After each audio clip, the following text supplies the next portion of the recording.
Hi everyone, আজকের পর থেকে ওর ব্যাচেলার লাইফ আর খুঁজে পাওয়া যাবে না, তাই আমরা দুঃখজনকভাবে একটা সেলিব্রেশন করছিলাম। তো আমাদের ব্রাইডের cake ready guys, how excited. Nacho.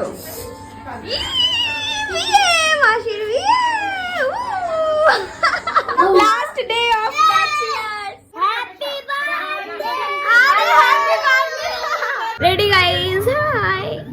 Happy last day of bachelor. আমাদের গ্রুপের ফার্স্ট পারসন যে বিয়ে করছে।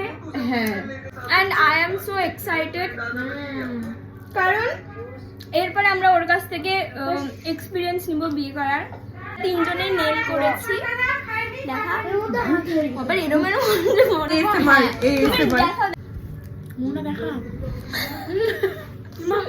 বাই গাইস, তুই বল বাই।